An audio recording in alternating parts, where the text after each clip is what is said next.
सबसे पहले तो पिछले 2 दिन में आप सबने मुझ सामान्य वक्ता को, उस सामान्य अस्तित्व को, उस सामान्य सनातनी को जो प्रेम प्रदान किया है, जो स्नेह प्रदान किया है, संत जनों ने जो आशीर्वाद प्रदान किया है, और व्यवस्था के तमाम वे सब सज्जन मेरे छोटे भाई जो व्यवस्था में लगे हुए हैं, मैं उन सबको बहुत बहुत धन्यवाद, हृदय के अंतर से आभार व्यक्त करता हूं।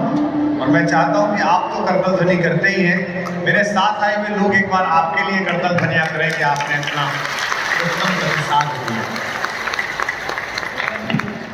2 छोटे छोटे प्रश्न हैं, इनके माध्यम से बात प्रारंभ करूंगा। कल विषय बहुत सारे छूट गए, तो सभी लोगों को ये प्रश्न जो भेजे थे उनमें संकेत था कि जी इस बात पर नहीं बोले, इस बात पर नहीं बोले। राम कथा तो सागर है, इसमें जो जितनी डुबकी लगाएगा उतने नवनीत उतने मोती लेके आएगा। मैंने कल भी ये बात कही थी कि गोस्वामी जी को पढ़ते समय प्रत्येक पंक्ति को हर वर्ष 2-2 बार पढ़ो, पता नहीं किस बार क्या अर्थ निकलेगा। जो फेसबुक से और अन्य संचार माध्यमों से प्रश्न मिले हैं, एक प्रश्न उनमें से और एक प्रश्न यहाँ शासकीय बीएड वाले छतरपुर के कर्मचारी आए हैं, दीक्षित जी, एक प्रश्न उनका। रायपुर से प्रोफेसर रचना लिखती हैं कि पूजा करते समय कई बार मन में अलग अलग तरह के विचार आते रहते हैं। मंत्र पाठ करते समय मन यंत्रवत कहीं और चल रहा होता है और मंत्र चलता रहता है, मन कहीं और अटका होता है। 2-3 मिनट से ज्यादा कंसंट्रेट नहीं कर पाती, बाद में बहुत देर तक गिल्ट होती रहती है। क्या करें? ये समस्या बहुत लोगों की है, यहाँ बैठे लोगों की। और जो कुछ लोगों ने हाथ उठाया है, निश्चित रूप से आपकी भी समस्या है। और देखो कितने लोगों ने हाथ उठा दिया है कि सबकी यही समस्या है। कितनी भारी मात्रा में ये समस्या है जिसका समाधान होना चाहिए था।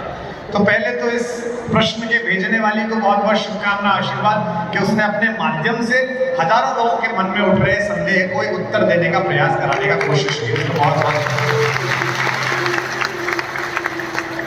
मन की 3 अवस्थाएं होती है, एक सतोगुण है, एक रजोगुण है, एक तमोगुण है। सतोगुण अर्थात हमारी चेतना में जो भी सात्विक तत्व है वो सतोगुण के कारण है। आप यहाँ पर आए, आपने देखा कि बच्चियों का विवाह हो रहा है, और बच्चियों की विवाह कैसे हो रहा है? एक पीठ के पीठाधीश्वर अपनी निजी वेदना को लोक मंगल की वेदना बना रहे हैं। गोस्वामी जी द्वारा प्रारंभ किए जाने पर मैंने वंदना पढ़ी, स्वांतः सुखाय तुलसी रघुनाथ गाथा, यानी कि ये मैंने अपने आनंद के लिए लिखी है और इससे लोक का मंगल हो जाए तो बहुत अद्भुत है। उन्होंने अपनी बहन के विवाह में जो आर्थिक दिक्कत देखी, एक सामान्य सांसारिक भाई की तरह उनके मन में विचार आया कि बुंदेलखंड की किसी बहन को वो कष्ट ना झेलना पड़े उसके भाई को जो मुझे झेलना पड़ा। तो उन्होंने संकल्प लिया कि मैं अपनी सामर्थ्य भर इतनी कन्याओं का विवाह कराऊंगा। ये उद्बोधन पीठिका है, माता सरस्वती की कृपा का क्षण है, बागेश्वर पीठ में बैठा हूँ। आज आप 150 करा रहे हैं, मेरी शुभकामनाएं कि वो दिन आएगा कि हिंदुस्तान की प्रत्येक निराश्रित बच्ची का विवाह आपके संकल्प के माध्यम से ही होगा, मंदिरों से ही होगा। हम इस सोने को कहाँ ले जाएंगे जो हमारे मंदिरों में पड़ा हुआ है? पेटियों में आए हुए इस पैसे का हम क्या करेंगे?